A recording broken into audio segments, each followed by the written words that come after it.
بسم اللہ الرحمن الرحیم بسم اللہ الرحمن الرحیم الحمدللہ وکفا وسلام علی عبادہ الذین اصطفیٰ اما بعد۔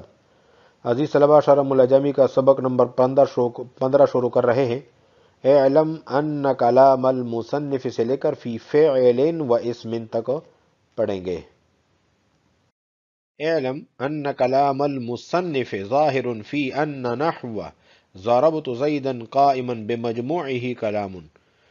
جان لو کہ مصنف کا کلام ظاہر ہے اس مثال میں کہ ضربت زیدن قائما بمجموعہ، کہ یہ مثال اپنے مجموعے کے ساتھ کلام ہے، بخلاف کلام صاحب المفصل، بخلاف صاحب مفصل کا کلام، حیث قال، اس حیثیت سے کہ انہوں نے کہا ہے الکلام هو المرکب من کلمتین، کہ کلام ایسے دو کلموں سے مرکب ہوتا ہے، اسندت احداہما الی الاخری، کہ ان دو کلموں میں سے ایک کلمے کے دوسرے کلمے کی طرف اسناد کی گئی ہے۔ فَإِنَّهُ صَرِيحٌ فِي أَنَّ الْكَلَامَ هُوَ ضَرَبْتُ فقط، بس صاحب مفصل کی تعریف اس بات میں واضح ہے کہ کلام ہوا ضربت فقط، وہ صرف ضربت ہیں فقط، والمتعلقات خارجۃ عنہ، اور متعلقات جو ہیں وہ تعریف سے، کلام کی تعریف سے خارج ہیں، اور متعلقات جو ہیں زیدن قائمن ہیں، جو کہ زیدن ذوالحال بن رہا ہے ترکیب میں، اور قائمن حال بن رہا ہے۔ ثم اعلم ان صاحب المفصل و صاحب اللباب ذهب الى ترادف الكلام والجملة، یہ بات جان لو کہ صاحب مفصل اور صاحب لباب کلام اور جملے کے ترادف کی طرف گئے ہیں، یعنی ان دونوں کے نزدیک کلام اور جملہ میں ترادف ہیں، اور یہ ایک چیز ہے، اس میں کوئی فرق نہیں ہے۔ وَكَلَامُ الْمُصَنِّفِ أَيْضًا يُنظَرُ إِلَى ذَلِكَ، یہ بھی پڑھ سکتے ہیں، اور يَنظُرُ إِلَى ذَلِكَ بھی پڑھ سکتے ہیں۔ اگر يَنظُرُ إِلَى ذَلِكَ پڑھتے ہیں تو اس کا معنی یہ ہوگا کہ مصنف کا کلام بھی اسی طرف نظر کرتا ہے، اور اگر یہ پڑھتے ہو يُنظَرُ إِلَى ذَلِكَ تو اس کا مطلب یہ ہو جائے گا کہ مصنف کا کلام دکھائی دے رہا ہے إِلَى ذَلِكَ، اس بات کی طرف۔ فَإِنَّهُ قَدْ اكْتَفَى فِي تَعْرِيفِ الْكَلَامِ بِذِكْرِ الْإِسْنَادِ مُطْلَقًا، بس علامہ ابن حاجب نے کلام کی تعریف میں اکتفا کیا ہے اسناد کے ذکر کے ساتھ مطلق، وَلَمْ يُقَيِّدْهُ، اور اسناد کو مقید نہیں کیا ہے، بِقَوْنِهِ مَقْصُودًا لِذَاتِهِ، کہ اس نے اسناد کو مقصود لذاتی ہونے کے ساتھ مقید کیا ہو۔ وَمَنْ جَعَلَهُ أَخَصَّ مِنَ الْجُمْلَةِ قَيَّدَهُ بِهِ، اور جس نے کلام کو خاص کیا ہے جملے کے مقابلے میں تو انہوں نے اس کو مقید کیا ہے۔ فَحِينَئِذٍ يَصْدُقُ الْجُمْلَةُ عَلَى الْجُمَلِ الْخَبَرِيَّةِ الْوَاقِعَةِ اخباراً او اوصافاً بخلاف الکلام، تو اس وقت جملہ صادق آئے گا ان جملہ خبریہ پر جو واقع ہوتے ہیں خبر کے طور پر یا صفت کے طور پر، بخلاف الکلام، بخلاف کلام کے۔ وفی بعض الحواشی، اور کافیہ کے بعض حاشیوں میں یہ بات موجود ہے، ان المراد بالاسناد، کہ اسناد سے مراد ہے هو الاسناد المقصود لذاته، کہ ایسا اسناد جو مقصود لذاتی ہی ہو۔ وحینئذ یکون الکلام عند المصنف ایضا اخص من الجملۃ، تو اس وقت مصنف کے نزدیک بھی کلام جو ہے خاص ہو جائے گی جملے سے۔ ولا يتأتى أي لا يحصل ذلك أي الكلام إلا في ضمن اسمين أحدهما مسند والآخر مسند إليه، اور نہ ہی حاصل ہوتا یہ کلام مگر دو اسم کے ضمن میں جس میں سے ایک مسند ہو اور دوسرا مسند الیہ ہو، او فی ضمن اسم و فعل، یا اسم اور فعل کے ضمن میں جس میں اسم جو ہے مسند الیہ، جو مسند الیہ ہو، و فعل مسند، اور فعل مسند ہو۔ وفی بعض النسخ، اور بعض کافیہ کے نسخوں میں یہ عبارت اس طرح موجود ہیں، او فی فعل و اسم، کہ فعل اور اسم کے ضمن میں موجود ہو، یعنی یہاں پر جس کافیہ میں ہم پڑھ رہے ہیں اس میں اسم کا لفظ جو ہے وہ مقدم ہے اور فعل کا مؤخر ہے، اور بعض نسخوں میں فعل کو مقدم کیا گیا ہے اور اسم کے لفظ کو مؤخر کیا گیا ہے۔ اعلم ان کلام المصنف ظاہر فی ان نحو ضربت زیدا قائما بمجموعہ کلام، یہ بات جان لو کہ مصنف کا کلام ظاہر ہے اس بات میں کہ ضربت زیدا قائما اپنے مجموعے کے ساتھ کلام ہے، یہ پورا مجموعہ اس کو کلام کہا جاتا ہے. بخلاف کلام صاحب المفصل، بخلاف صاحب مفصل کے کلام کے، حیث قال الکلام هو المرکب من کلمتین اسندت احداہما الی الاخری. بخلاف صاحب مفصل نے یہ اس حیثیت سے کہ انہوں نے کہا ہے کہ کلام ایسے دو کلموں سے مرکب ہوتا ہے جس میں یعنی ایسے دو کلموں سے کہ جس میں ایک کی اسناد کی گئی ہو دوسرے کلمی کی طرف. فإنه صریح فی ان الکلام هو ضربت فقط. پس صاحب مفصل کی تعریف اس بات میں واضح صریح ہے کہ ان الکلام هو ضربت فقط، کہ کلام صرف ضربت ہیں. والمتعلقات خارجۃ عنہ، اور متعلقات جو ہیں یہ کلام کی تعریف سے خارج ہیں. زیدن قائما، یہ متعلقات ہیں. تو یہاں پر اشکال ہو رہا ہے. اشکال یہ ہے کہ کافیہ ماخوذ ہیں صاحب مفصل کی کتاب مفصل سے، اور مفصل میں کلام کی تعریف کی گئی ہے الکلام هو المرکب من کلمتین اسندت احداہما الی الاخری، اور کافیہ میں تعریف کی گئی ہے کلام کے الکلام ما تضمن کلمتین بالاسناد. تو تعریف مختلف کیوں ہیں؟ کافیہ نے جو الکلام کی تعریف کی ہے وہ صاحب مفصل سے مختلف کیوں ہیں؟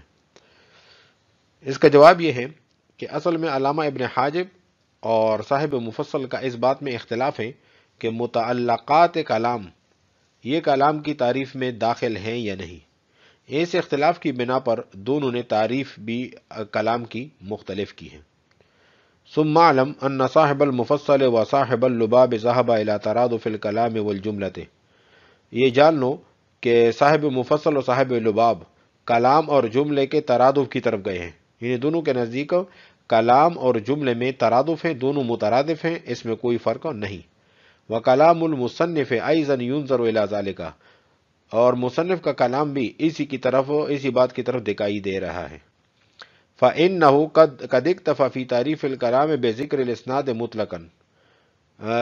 پس اکتفا کیا ہے علامہ ابن حاجب نے کلام کی تعریف میں مطلق اسناد کے ذکر کے ساتھ. ولم یقید ہو، مقید نہیں کیا اسناد کو بقونہ مقصودا لذاتہ، کہ اسناد ہو ایسی اسناد جو مقصود لذاتہ ہو. اسناد کی دو قسمیں ہیں، اسناد مقصود لذاتہ، اسناد غیر مقصود لذاتہ. اسناد مقصود لذاتہ کہتے ہیں جس سے مخاطب کو فائدہ پہنچانا مقصود ہو، اور وہ اسناد کسی دوسرے کے لیے موقوف علیہ اور وسیلہ بن رہا ہو. جیسے زید قائم اور ضرب زید کے اندر جو اسناد ہیں یہ مقصود لذاتہ ہے. اسناد غیر مقصود لذاتہ کیسے کہتے ہیں؟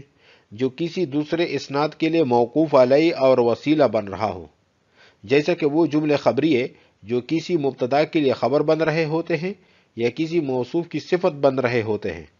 ان جملوں میں اسناد غیر مقصود لذاتہ ہی ہوا کرتا ہے. جیسے زید قائم ابوہ، جیسے زید قائم ابوہ. اب یہاں دیکھ لیجئے کہ زید قائم ابوہ یہ ایک جملہ ہے اور قائم ابو یہ دوسرا جملہ ہے. یہ اصل میں دو جملے ہیں. زید قائم ابوہ اس کو کہتے ہیں جملہ کبریٰ، اور قائم ابوہ کہتے ہیں جملہ صغریٰ. زید قائم ابوہ اس میں جو نسبت ہے اسناد ہیں وہ اسناد مقصود لذاتی ہی ہے، کیونکہ یہ کسی کے لیے موقوف علیہ وسیلہ نہیں بن رہا. اور قائم ابوہ، قائم شبہ بالفعل ہے، اس میں فاعل کا صیغہ ہے اور مسند ہے، اور ابوہ فاعل ہے مسند الیہ ہے. تو اس میں جو اسناد ہیں یہ وسیلہ بن رہا ہے زید قائم ابوہ کے پورے جملے کے لیے، موقوف علیہ بن رہا ہے. تو لہٰذا یہ اسناد غیر مقصود لذاتی ہی ہے. اب جملہ اور کلام میں فرق سمجھ لیجئے. صاحب مفصل اور صاحب لباب اور مصنف کے نزدیک کلام اور جملے میں ترادف ہے، دونوں مترادف ہیں، دونوں ایک چیز ہیں، اس میں کوئی فرق نہیں. دوسرا قول بعض نحات کا ہے، ان کے نزدیک کلام اور جملے میں عموم خصوص مطلق کی نسبت ہے. یعنی ہر کلام جملہ ہوتا ہے لیکن ہر جملہ کلام نہیں ہوا کرتا. جس طرح کہ کلام خاص ہے اور جملہ عام ہے. کلام وہ ہوتی ہے جس میں اسناد مقصود لذاتی ہی ہو، اور جملہ میں پایا جانے والا اسناد عام ہے، چاہے مقصود لذاتی ہو یا غیر مقصود لذاتی ہی.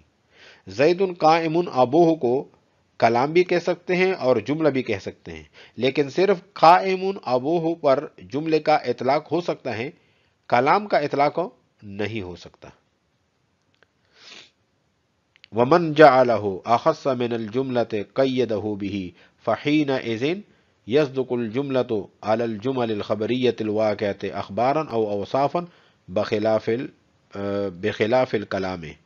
اور جس نے خاص کیا ہے کلام کو جملے کے مقابلے میں تو انہوں نے اسناد کے ساتھ قید لگائی ہے کہ اسناد مقصود ہو لذاتی ہی ہو. فحینئذ یصدق الجملۃ علی الجمل، تو اس وقت جملہ جو ہے ان جملوں پر صادق آئے گی جو جملے خبریے ہوں اور واقع ہوں اخبار کے طور پر یا صفت کے طور پر بخلاف ہوں کلام کے.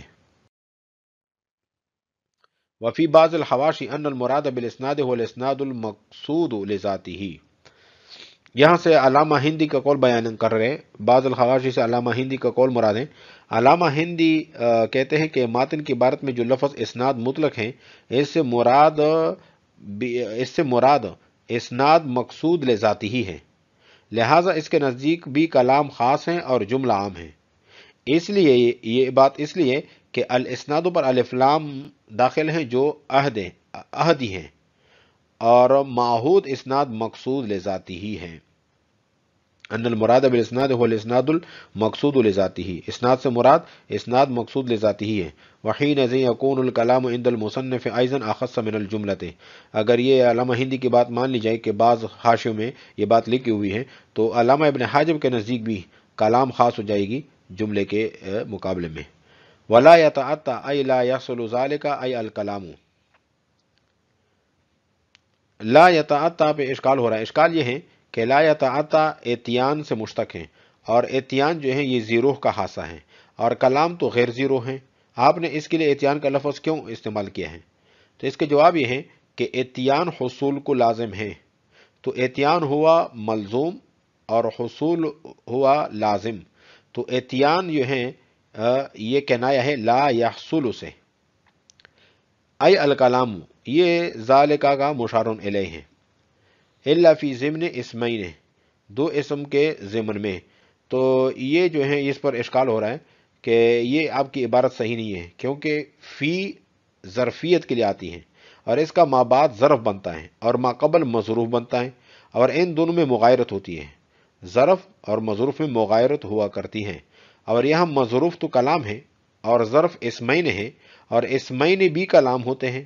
تو مظروف اور ظرف متحد ہو گئے تو ظرفیت الشیء لنفسہ ہی لازم آ گئی اور عبارت بن جائے گی لا یتعطى الکلام الا فی الکلام، اور ظرفیت الشیء لنفسہ ہی باطل ہوتی ہے.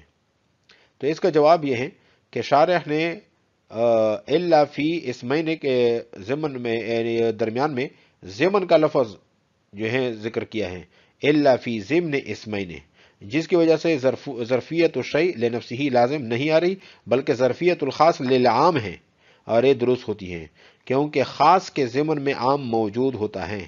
یہاں جو مظروف کلام ہے وہ عام ہے. اس کے وجود میں آنے کی دو صورتیں ہیں.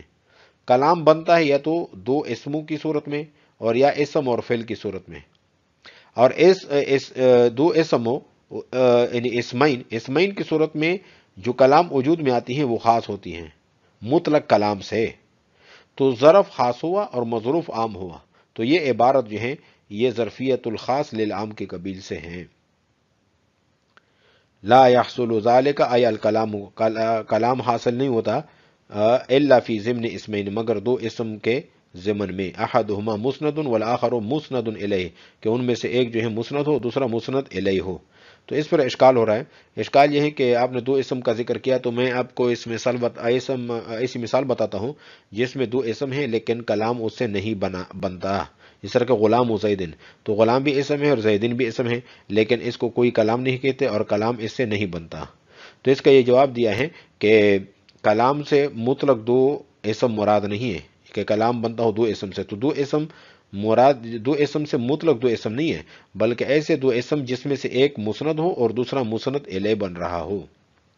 او فی ضمن اسم مسند الیہ و فعل مسند، کہ اسم اور فعل سے کلام مرکب ہوتا بنتا ہے تو اسم جو ہے مسند الیہ ہوگا اور فعل جو ہے مسند ہوگا.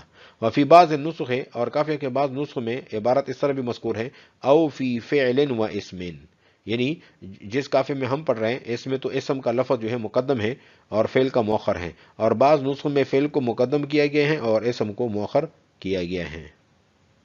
یہ کچھ سوالات ہیں جو آپ کے لیے ہم نے تحریر کیے ہوئے ہیں، آپ نے ان کے جوابات تحریر کرنے ہیں۔ آج ہم نے پڑھا ہے اعلم ان کلام المصنف سے لے کر فی فعل و اسم تک۔ وعلیکم السلام ورحمۃ اللہ تعالی وبرکاتہ۔